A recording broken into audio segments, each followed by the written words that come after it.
আমি ইতালি আসতে চাই, কিভাবে আসব। আমি তো দুবাই থাকি, সৌদি থাকি, মালয়েশিয়ায় থাকি। আজকে আপনাদের জন্য এই ভিডিওটা। আসসালামু আলাইকুম, আশা করি সবাই ভালো আছেন। আলহামদুলিল্লাহ, আমি আল্লাহর রহমতে অনেক ভালো আছি। আপনারা যে দেশে থাকেন, ইতালির বাইরে, সবার জন্য একই নিয়ম। বাংলাদেশে থাকেন আর মিডল ইস্টে থাকেন, আপনাদের শুধু দরকার হবে পাসপোর্ট আর পরিচিত ইতালি থাকে এমন একজন লোক। সেটা আপনার আত্মীয় স্বজন, বন্ধুবান্ধব, যার মাধ্যমে আপনি জমা দেন। কারণ আপনারা সরাসরি মালিক খুঁজে পাবেন না, এবং কি বাংলাদেশে কোনো এজেন্সির মাধ্যমে এই যে ওয়ার্ক ভিসাগুলা, কাজের ভিসাগুলা, এগুলা জমা হয় না। কারণ আপনারা মালিক খুঁজতে হলে আপনাদের পরিচিত লোক ইতালি থাকতে হবে, আর পরিচিত লোকও বিশ্বস্ত লোক থাকতে হবে। কারণ প্রচুর পরিমাণে এবার জাল ভিসা বের হয়েছে গতবারও। কারণ সামান্য ইউটিউবের পরিচয় বা ফেসবুকের পরিচয় কারোর সাথে আপনারা লেনদেন করবেন না। কারণ সবাই কিন্তু ইতালিতে সবার পরিচিত মালিক থাকে না, আর সবাই সেসব মালিক দিয়ে লোকও আনতে পারে না। ধরুন আমার কথায়, আমি আজকে ইতালিতে 24 বছর থাকি, কিন্তু আমার কাছে এরকম কৃষি ভিসা বলেন বা হোটেলের মালিক বলেন, যে সব সেক্টরের লোক নিয়ে আসে, এ ধরনের কোনো মালিকে আমি চিনি না। যার কারণে আমি পুরান আছি, আমি বাড়ি গাড়ি নিয়ে থাকি, কিন্তু আমি কোনো লোকের ভিসা বের করতে পারবো না। তাই আপনারা কেউ যে ইতালিতে থাকে আপনার আত্মীয় আপনাকে লোক নিতে পারবে এমনটা নয়। আবার অনেকে দেখা গেছে নতুন আসছে, কিন্তু তার এরকম একটা মালিকের সাথে পরিচয় আছে, সে আবার আনতে পারবে। আর সবার জন্য নিয়ম একই। আপনি যে দেশে থাকেন ইতালির বাইরে, সবার জন্য নিয়ম এক।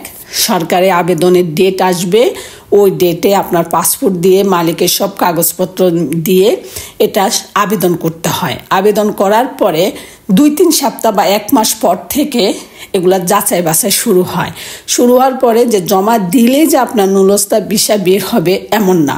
এটা কোটার মধ্যে এবং কি সব কিছু সঠিক থাকতে হবে। তারপরে গিয়ে আপনার ভিসাটা, নুলস্তাটা বের হবে। সেই নুলস্তাটা বের হলে আপনি বাংলাদেশে পাঠাবেন। বাংলাদেশে বিএফএস গ্লোবালে আপনি পাসপোর্ট সহ জমা করবেন। তারপরে আপনার এগুলা ভিসা দিবে, তারপরে আপনি টিকিট কেটে ইতালিতে আসবেন।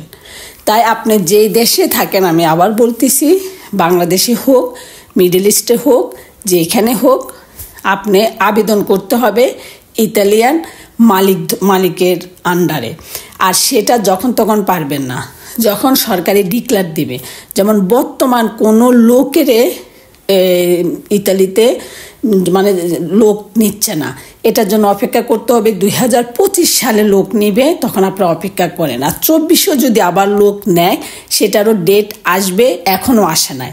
অনেকে বলতেছেন যে আমার কাছে আমার আত্মীয়, আমার কাছে আমার বন্ধু বান্ধব 1 লাখ টাকা চাচ্ছে যে আমার জন্য আবেদন করবে। কোনোভাবে সম্ভব না এখন আবেদন করা, কারণ 24 যতগুলো লোক নেওয়ার এগুলা কোটা ফিল আপ হয়ে গেছে, এবং কি 24 নুলস্তা বের হয়ে গেছে, এগুলো বিএফএস গ্লোবালে জমা আছে। সেগুলো কিন্তু অনেক যাচাই বাছাই হচ্ছে, অনেক ঝামেলা হচ্ছে। তাহলে আপনারা সবাই ভালো থাকবেন। আমার কথা বুঝতে পারছেন?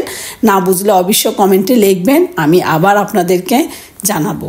ওকে, আল্লাহ হাফেজ, আসসালামু আলাইকুম। আর প্লিজ ভিডিওটা একটু শেয়ার করবেন। অনেকের এই জিনিসগুলা জানতে চায় যে আমি ইতালি কীভাবে আসবো বা এখন আসতে পারবো কিনা। এখন কোনো লোকে ইতালি আসতে পারবে না, অপেক্ষা করতে হবে 2025 সালের জন্য, যে কবে থেকে শুরু হয় ডেটটা আসার জন্য আপনাদের অপেক্ষা করতে হবে। ভালো থাকবেন, আল্লাহ হাফেজ, আসসালামু আলাইকুম।